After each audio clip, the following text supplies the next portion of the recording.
GMA on care pala sa Showtime, mga kapuso at madlang people nagreklamo na sa GMA.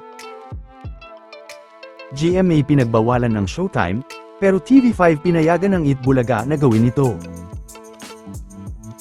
Isang request nga sa ating channel ang pag-uusapan natin sa video ito, patungkol na sa tila ginawa daw na paghihigpit ng GMA sa Showtime.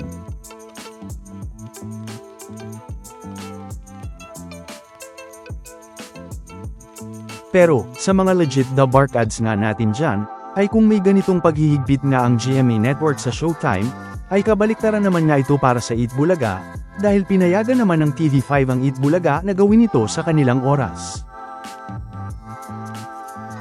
Pero ano nga ba ang ipinagbawal ng GMA Network sa Showtime, na kung saan ay bawal ngang gawin ng Showtime, na nasa agreement at contract din nga daw nila? Ito nga, ay ang pagbabawal sa Showtime na lumagpas sa tamang oras nila, o pagbabawal sa Showtime na mag-overtime. Sa katunayan nga, ay ilang buwan nga lang ang lumipas, ay nag-viral ang eksenang ito sa Showtime, na kung saan ay napag-usapan nga dito ang pakiusap na bawal silang mag-overtime.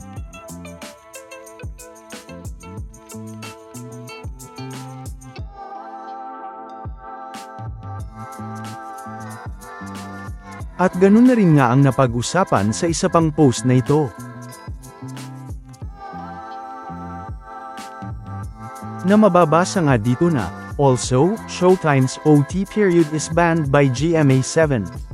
GMA7 banned Showtime's OT period, pursuant block time agreement between ABS-CBN Showtime and GMA7. Nasa katunayan, ay ayon sa ilang mga articles, ay kasama nga daw ito sa agreement ng GMA at its Showtime, na hindi nga daw sila pwedeng lumagpas sa oras, o hindi sila pwedeng mag-overtime.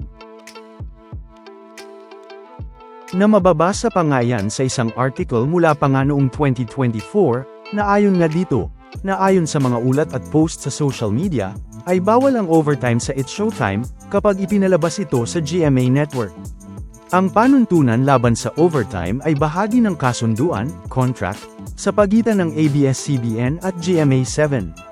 Kailangang sumunod ang show sa itinakdang oras ng pagtatapos sa GMA para mabigyang daan ang susunod na programa.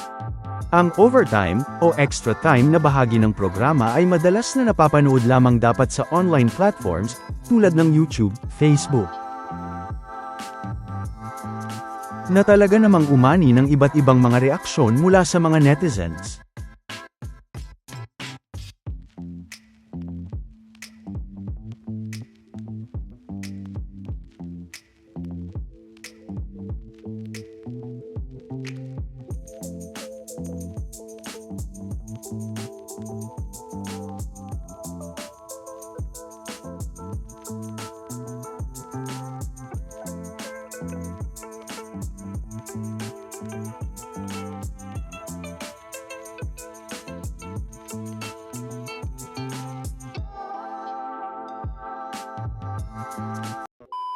Welcome back mga ka-highlights.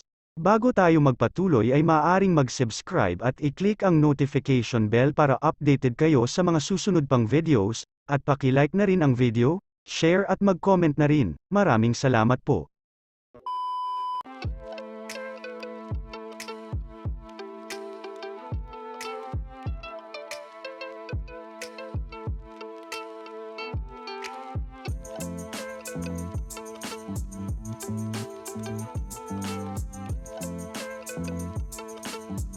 Ayon pa nga sa isa pang post na ito, ay mababasa nga dito na, pinagbawalan ng GMA Network ang pag-promote ng Kapamilya Channel programs sa Showtime dahil may matinding competition pa rin sa Free TV, at bawal pa rin ang overtime period ng Showtime sa Kapuso Network, ito'y alinsunod sa contract between ABS-CBN Showtime and GMA Network. At sa ngayon, manatili pa rin ang mga Kapuso stars at pag-promote ng Kapuso shows lamang sa Showtime. Na ito nga ay base nga daw sa kontrata ng Showtime at ng GMA. Hindi pa nga natatapos dyan, dahil ayon naman sa isang post na ito, ay marami naman daw sa mga Kapuso fans at mga employees mismo ng GMA, ang dismayado daw di umano sa mga ginagawa ng Showtime, at ganoon na rin daw ang iba pang ginagawa ng mga hosts ng Showtime, lalo na nga daw ang pag-usapan sa show ang patungkol sa politika, na hindi naman daw dapat pinag-uusapan dito. Na mababasa nga dito na, "It's Showtime, marami nga bang nilalabag sa kontrata nito sa GMA Network?" Madami ng Kapuso fans at mga empleyado mismo ng GMA Network ang umano'y dismayado na, sa ginagawa ng kanilang kasalukuyang noontime show na It's Showtime. Bulong-bulungan umano mismo sa bakuran ng Kapuso Network, ay dismayado umano silang nakikitang pinopromote ng It's Showtime ang ibang channels o network, dahil ayon sa kanila ay labag ito sa kanilang kontrata. Wala umano sa usapan o kasunduan na pwede nilang i-promote o banggitin ang mga istasyon o channels, kung saan umeere ang noontime show at ang ibang kapamilya programs. Dagdag pa nila umano ang mga paningit na pagbanggit ng mga hosts para lamang i-promote ang iba nilang mga programa o pelikula, gayong naka-broadcast umano ito sa GMA. Hindi malinaw umano sa kanila kung may pahintulot ito o wala. Tila hindi maganda ito kung may nilalabag nga ba sa kontrata ang nasabing noontime show. Hindi rin umano nagugustuhan ng mga Kapuso fans at employees nito ang pakikisawsaw ng noontime show host sa usaping politika, dahil sa ganyang mga usapin ay dapat tinatalakay umano yan dapat ng GMA Public Affairs at GMA Integrated News, at hindi ng anumang programa gaya ng It's Showtime. Hindi daw saklaw ng isang noontime show na manghimasok sa usaping politikal. Pero, kung maraming bawal gawin ng Showtime gaya ng pagbabawal sa kanila mag-overtime sa kanilang oras, ay kabaliktaran naman nga ito sa nangyayari sa 8 Bulaga. Na sinimulan nga nating kunan ang pag-overtime ng 8 Bulaga mula pa nga noong February 2026, na kung saan ay tila pinayagan nga ng TV5 na mag-overtime ang 8 Bulaga, dahil kalimitan ngang natatapos ang 8 Bulaga mula 2:32 PM hanggang 2:35 PM, mula noong February 2026 hanggang noong April 2026.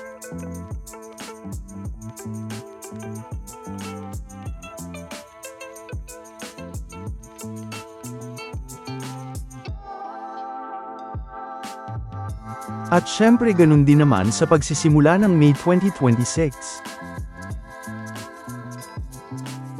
Napatunay naman nga na tila pinapayagan naman na mag-overtime o lumagpas sa 2:30 PM ng TV5 ang 8 Bulaga. Samantala, ano naman ang mga masasabi nyo patungkol sa mga napag-usapan natin sa video na ito?